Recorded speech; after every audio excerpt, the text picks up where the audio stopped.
You're watching Marcia on VeroBuzzTV.com. Well, hello everyone, and welcome to VeroBuzzTV.com. Oh, this is so much fun, and I have to tell you, I love this show. I love being able to meet new people, and when you say Brady Ballard and you say Historic Dogertown, you're putting it all together. Wonderful to see you. Thank you for having me. Do you know what I want to find out, though? Because when I walked into the studio and there you were, and I thought, gosh, Historic Dogertown, that is so important to all of us that have lived here for any length of time. But I want to do a little backstory on you. You are the vice president, if I'm not mistaken, correct, of Historic Dogertown.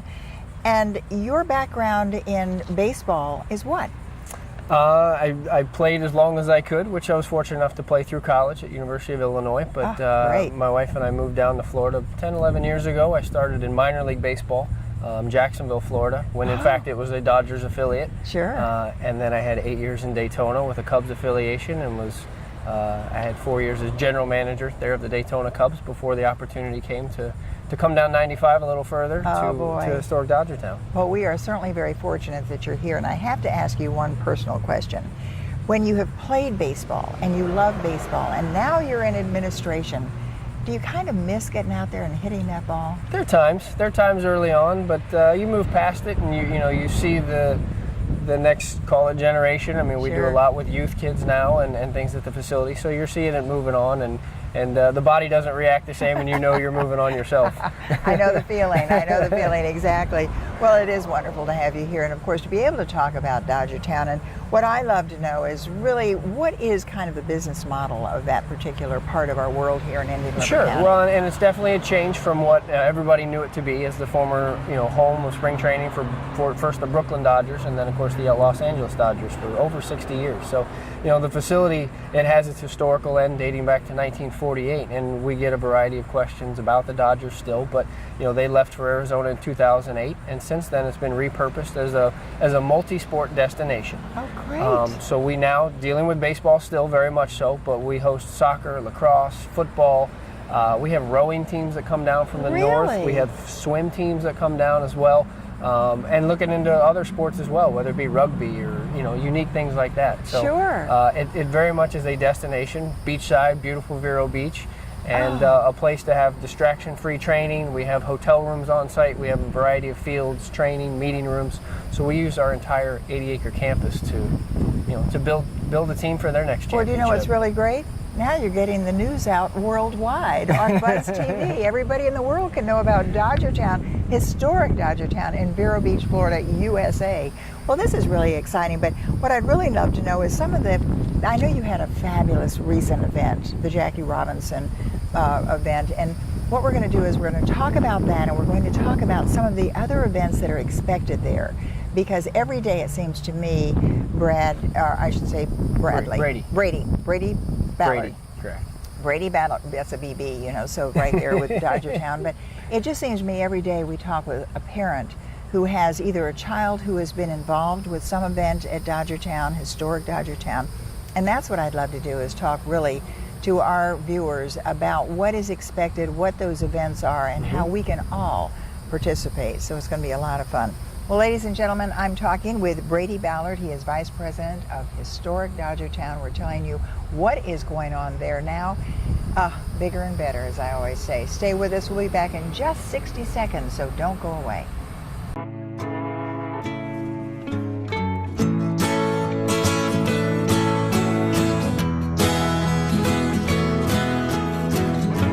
Wake the sun, tell him that I've begun of things to come, and tell the trees not to look for me. I'm going to find some peace of mind. Wake the sun, wake the sun, wake the sun, wake the sun.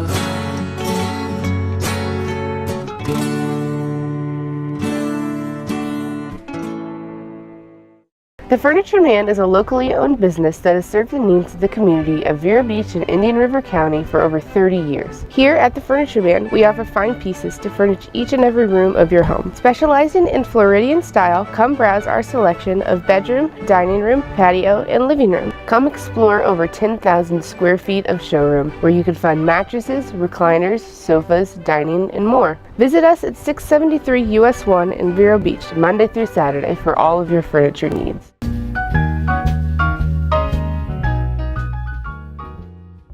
Well, we are indeed back, as I promised you, in 60 seconds, and I am Marcia, and I am here with Brady. I mean, that has to be a wonderful, that means you're going to have to be coming back so frequently. Brady Ballard, and of course, we mentioned some of the different events that are going on, and what I'd love to do is really go specifically into some of those fabulous events that you've been holding out at Dogertown. Yeah, we kick off the year with a professional organization from South Korea, baseball, that comes in for almost a month. We host one of 2 umpire schools in the U.S. for nearly a month, and still the meat and potatoes, if you will, of our business is high school and college spring training. So Dogertown still has spring training, just in a different form. But we had over 176 high schools and colleges over a 2-month span. How do they find out about you? Now they're going to find out about you on Buzz TV, but how do all these high schools and schools... From a great staff that has built up a program that was smaller in numbers, and we continue to increase those schools, but through the internet, through phone calls, through e-newsletters, any type of format, and word of mouth. And once people have had the experience of Vero Beach and Dogertown, word has spread like wildfire. Oh, and that's absolutely. Really nice. What about the locals, though? Are you getting the support from the locals on all of these beautiful events and fun events that you're having? I think we have their support, absolutely. They love to know what's going on at Historic Dogertown, that the facility is being used, is contributing to the well-being of the community.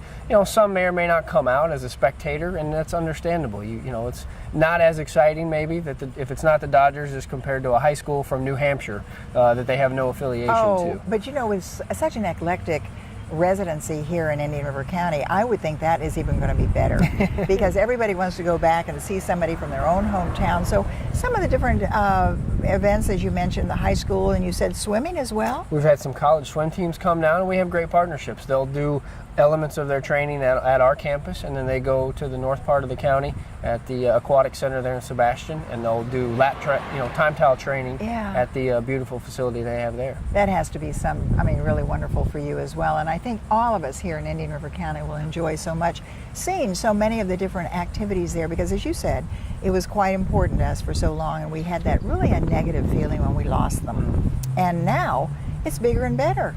It is. As I said, it's just in a different way. But now if you see folks around town, they may not all be wearing Dodger apparel. They're just wearing their respective school or travel ball team or That's what what's so much fun. They're still here in great numbers, and they're here throughout the year. And also, and I know we were going to talk about it, and we did the business model too, and how important it is, because many of these people, as young people in their high schools and their colleges, have discovered now Vero Beach and will come back and make it their residency. Absolutely. We often find, the kids and the teams may be staying at one hotel, but parents, grandparents, they're on the beach side. They're using that opportunity as a vacation and really experiencing the whole area. Oh, absolutely. If someone who's watching right now would love to take a tour of historic downtown or Dogertown, how would they do that? They can contact us, whether it's through website, any of our social media, Twitter and Facebook, and just ask, what's going on and the times that they may be in town visiting, and we're happy to give tours. We love to let people both see the history and kind of absorb it, because now people are seeing parts of the facility that they couldn't see when the Dodgers were here, because there were player areas before. Well, we're going to take a little break, then we're going to come back and we're going to really kind of expound on that wonderful Jackie Robinson event that you had. So everybody, don't go away. We'll be back in 60 seconds with Brady Ballard, Vice President of Historic Dogertown. We'll be right back. Ma.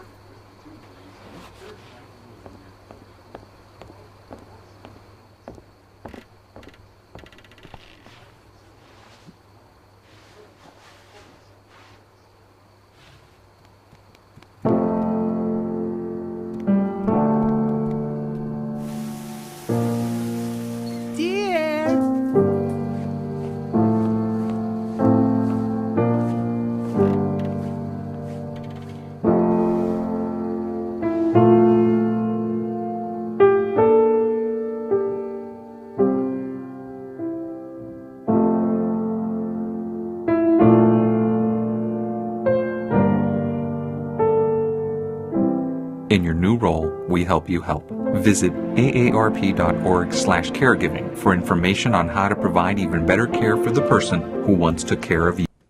Oh, those boys are much too much. Those boys are much too much.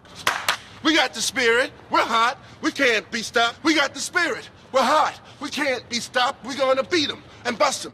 The smallest moments can have the biggest impact on a child's life. Let's get a little bit rowdy. R-O-W-D-Y. Take time to be a dad today. Call or visit fatherhood.gov to learn more.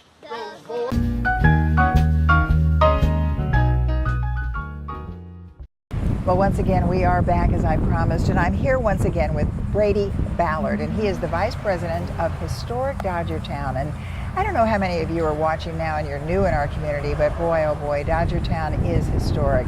So many wonderful things going on there. And I guess when we talk about some of the events, you mentioned just recently you had that fabulous event, the Jackie Robinson event. Tell us about that and some of the up-and-coming events for this summer. The Jackie Robinson celebration game was a night to bring professional baseball back to Holman Stadium, as many people knew it.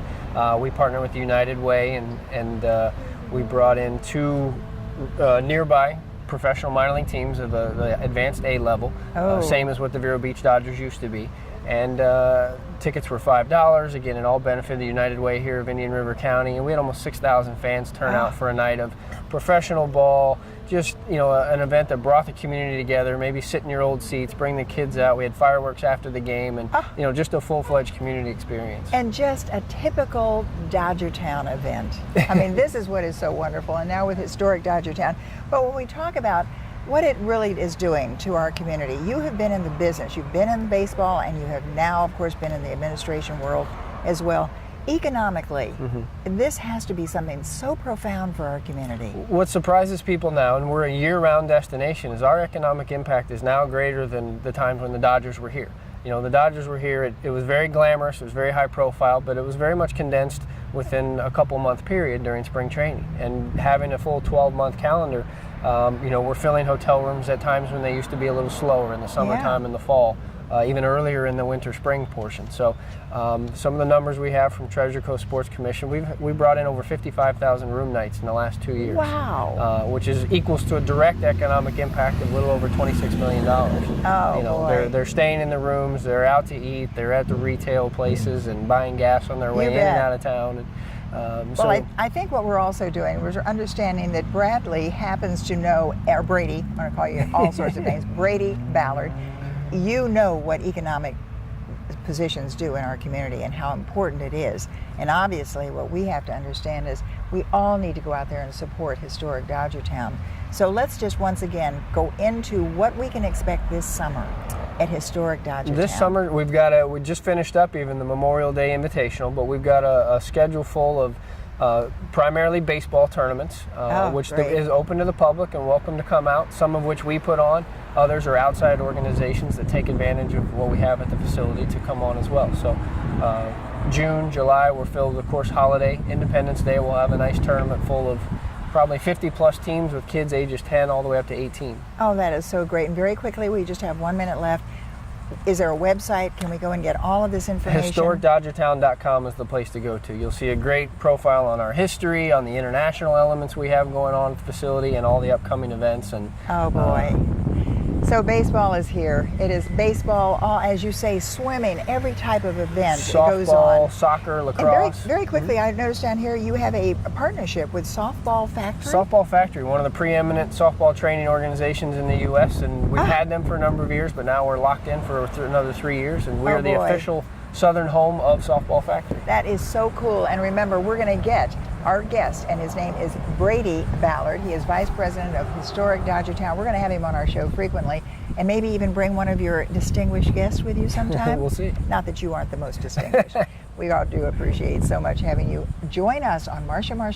The Furniture Man is a locally owned business that has served the needs of the community of Vero Beach and Indian River County for over 30 years. Here at the Furniture Man, we offer fine pieces to furnish each and every room of your home. Specializing in Floridian style, come browse our selection of bedroom, dining room, patio, and living room. Come explore over 10,000 square feet of showroom where you can find mattresses, recliners, sofas, dining, and more. Visit us at 673 US 1 in Vero Beach, Monday through Saturday for all of your furniture needs. Ma.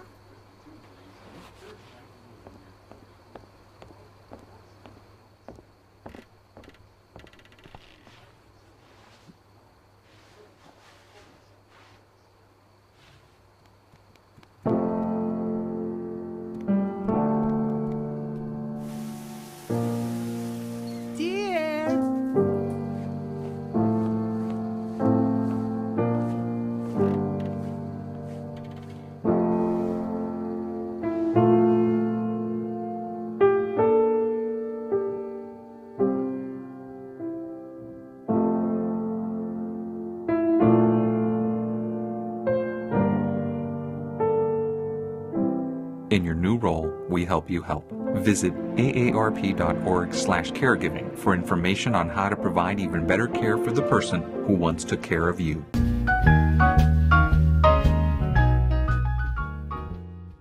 Well, hello everyone, and welcome back to the show. I am Marcia, and you are here with our Indian River Keeper. Yes, indeed. Let me say hello to Marty Baum. Good morning. And Marty, you are the Indian Riverkeeper. Yes, ma'am. Is it Indian River Keeper or Indian Riverkeeper? It's one word, Riverkeeper. I love it. You are a keeper of the river. I am. I belong to the Waterkeeper Alliance. I love that. So truly you are a riverkeeper. Well, let's talk about our Indian River Lagoon. I think everyone is talking about it. Are we really having the troubles that we think we are? It's worse than that. Really? It really is. You know, the lagoon has died a death of 1,000 cuts. Oh, I hate to hear that. You know, 4 years ago, we had a blue-green algae bloom in the northern lagoon. You know, the division in our lagoon is actually right here at the Narrows. Oh, okay. Hydrologically speaking, they are different north and south. In the north, 4 years ago, we had a blue-green algae bloom, and then 3 subsequent summers we had brown algae bloom, and we lost upwards to 50 square miles of seagrass meadows. That's pretty important, given that was habitat for 4.5 billion fish. Golly day. You know, it left all the apex predators with nothing to eat. Our manatees were eating grasses in places that they had not eaten before. They died. Our dolphins died. Our pelicans died.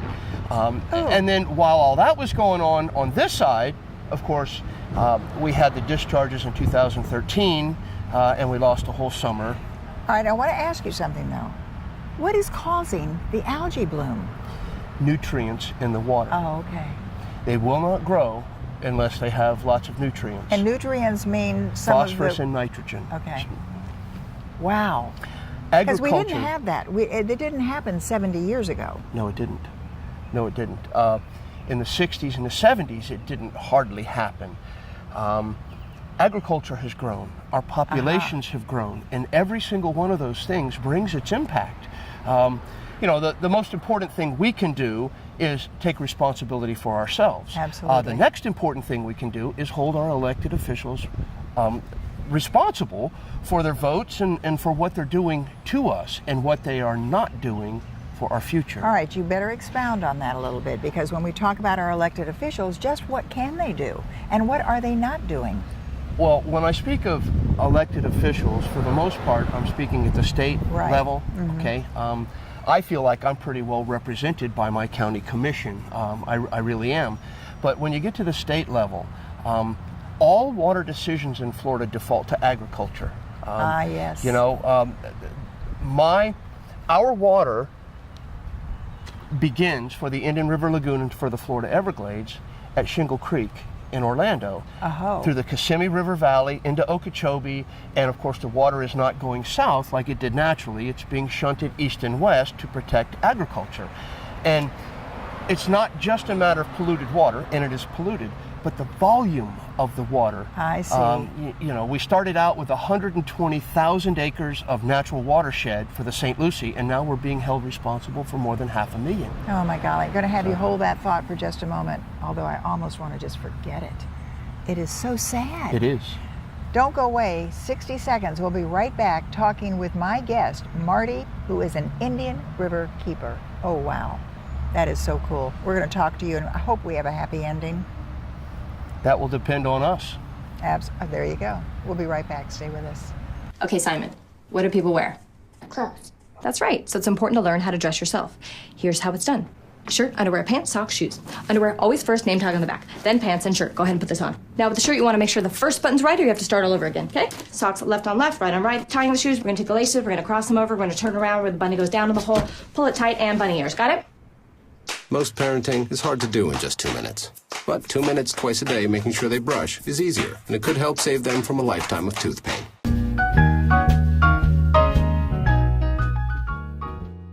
And we are indeed back, as I promised, and we are continuing our discussion with Marty Baum, and he is with the Indian River Keepers, and I want to say association, because it is an alliance, you say.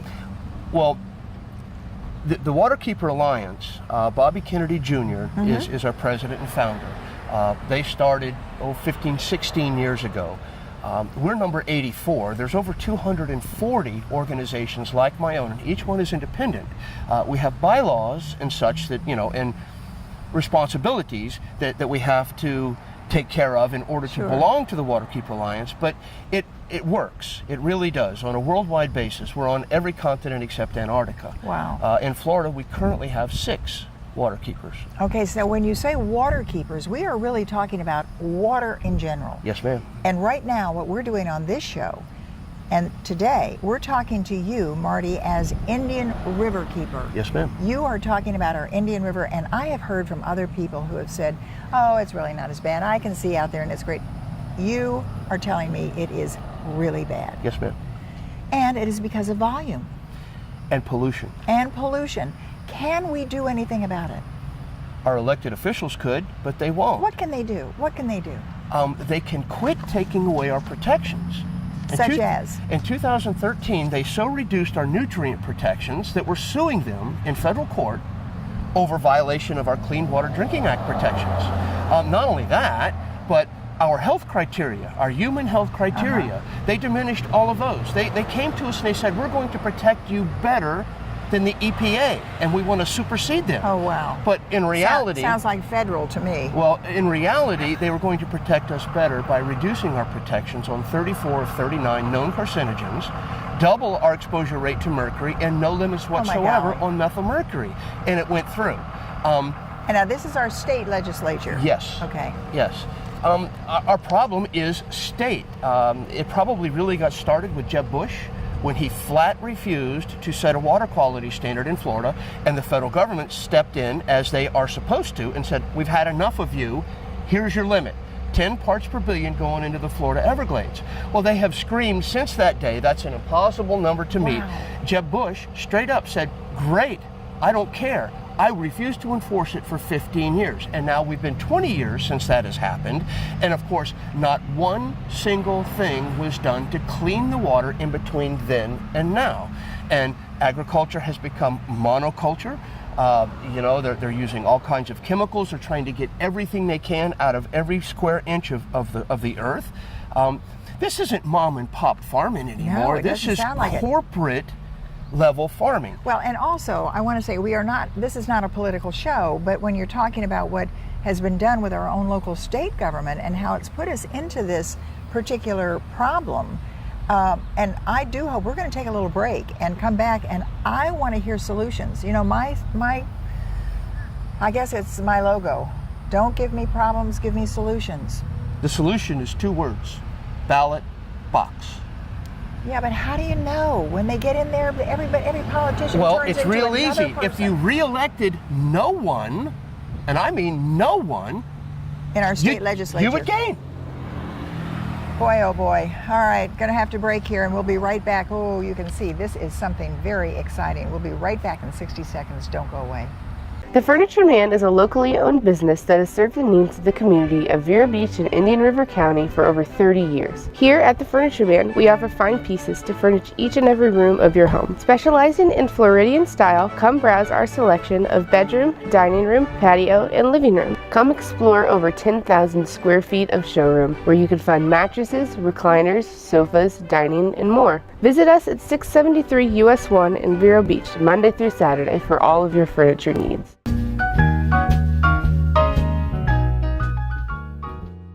Ladies and gentlemen, we are back, and of course this is probably one of the most emotional discussions I've had on our Indian River Lagoon, and I happen to know, Marty, that it is the most important thing in our lives here in Indian River County. Truly. Is our Indian River Lagoon, and you're saying really that it's going to take a whole new legislature to get us back on track. At least. Well, no, that's probably not true. If, considering that 1 million more people voted for Amendment 1 than voted for our governor, the legislature did not get that message. They stole the money from the dock stamps years ago, just like they did Florida Lotto. So we put it on the petition. The money goes into a fund that cannot commingle with their general funds, and they're stealing it anyway. All right, here. I'm looking down at here. Some of your one word, and you did a beautiful job giving me just bullet points, but the word betrayal. We elect them in hopes that they will represent us, the citizens, and protect our children, grandchildren, and great-grandchildren, and they are not doing it. They are selling out, reducing all of our protections, allowing pollution to happen without consequence. The Florida Department of Environmental Protection means Floridians don't expect protections. They just made an executive decision that blue-green algae that 1 month ago was toxic to humans and marine mammals and life in general, it's okay to discharge it now because it's convenient for their water management. You're getting me just as mad as you are. So I think we all have to do something about it. Do. And you know what's coming into my mind? The Oslo boat ramp. That is a local situation here, and you take that, that to me. That is another example of people that are elected and you trust them to look after you and your community. Or to listen. And it's treasures. I don't like to use the words natural resource because that implies they need to be used. They are natural treasures. Yeah. And we have a beautiful, the most biodiverse estuary in all of North America is sitting right there. Yes. And we have been dumping polluted water on it incessantly for 15 or 20 years. All right, is there, because you're going to come back, we're going to do a whole half-hour show. You're going to take us out in the boat and everything, and our guy over here, Jeff, is going to go out there and really show the world what this is all about. But in these last couple of minutes, is there anything we can do other than just wipe out the whole political arena? No. Our elected officials control this completely. For instance, let's go back to the Oslo boat ramp. We went in there and we filled the house. We filled the house. They were hemming and hawing and this and that. And somebody said, well, how many people are here in opposition of this project to alter the whole room stood up. Yeah. And then somebody said, and they vote. Within 10 minutes, one of the commissioners was backing up and saying, well, maybe we need to look at this again. They took a vote and said, okay, we're done with this. But they weren't. They lied. They lied. And they have kept the permit process going. This hasn't stopped. All it's done is they're trying to get all their little things in a row, ducks in a row, so that we can't stop them once they come back at us. And they cannot tell us, they can't give us a good reason why they want to do this. This is one of the most beautiful fishing spots left on our lagoon. I was out there last weekend with a friend.